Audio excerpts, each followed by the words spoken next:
शादी के दूसरे दिन ही दुल्हन 2 बच्चों की मां बन गई। अल्लाह का करिश्मा। वीडियो देखकर आप हैरान रह जाएं। गांव में इमरान की शादी बड़ी धूमधाम से हुई। हर कोई इस शादी की बात कर रहा था क्योंकि उसकी दुल्हन आफिया सिर्फ खूबसूरत ही नहीं बल्कि बहुत ही नेकदिल लड़की थी। सब कुछ ठीक चल रहा था, लेकिन शादी की अगली सुबह कुछ ऐसा हुआ कि पूरे गांव में हंगामा मच गया। घर की बड़ी औरतें जब रस्म के लिए आफिया को देखने आईं, तो उनके होश उड़ गए। आफिया के पास 2 नवजात बच्चे थे। गांव में कानाफूसी शुरू हो गई। अरे ये क्या मामला है, शादी के पहले ही दिन बच्चे? कुछ लोगों ने शक की निगाहों से देखा तो कुछ ने सीधे इल्जाम लगाने शुरू कर दिए। इमरान खुद हैरान था। वो सीधा आफिया के पास गया और बोला, आफिया, ये बच्चे कहाँ से आए? इल्जाम और सवाल गांव के कुछ लोगों ने कहना शुरू कर दिया कि जरूर आफिया का पहले से किसी के साथ रिश्ता रहा होगा और ये उसी के बच्चे हैं। ये सुनकर इमरान को गुस्सा तो बहुत आया, लेकिन उसने अपने दिल की सुनी।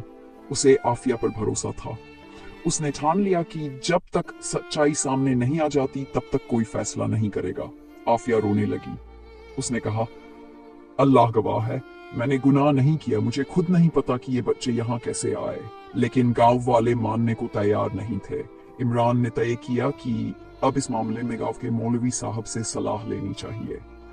मगर करिश्मा मौलवी साहब आए और बोले, बिना सच्चाई जाने किसी पर इल्जाम लगाना बहुत बड़ा गुनाह है।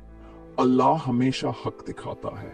फिर उन्होंने दुआ की और कहा, अगर आफिया बेगुनाह है तो अल्लाह जरूर कोई निशानी देगा। थोड़ी देर बाद गांव की एक बुजुर्ग औरत हाफती हुई दौड़ती आई। उसने बताया कि रात को उसने एक अजीब रोशनी देखी थी और उसी वक्त उसे 2 बच्चे झाड़ियों के पास पड़े मिले थे। डर के मारे उसने उन्हें उठाया और सोचा कि शायद ये कोई करिश्मा है, इसलिए चुपचाप आफिया के कमरे में रख दिए। गांव वाले ये सुनकर दंग रह गए। मौलवी साहब बोले, अल्लाह ने खुद सच्चाई सामने ला दी। हमें कभी बिना जाने किसी पर इल्जाम नहीं लगाना चाहिए। एक और नई जिंदगी। गांव वालों को अपनी गलती का एहसास हुआ। उन्होंने आफिया से माफी मांगी।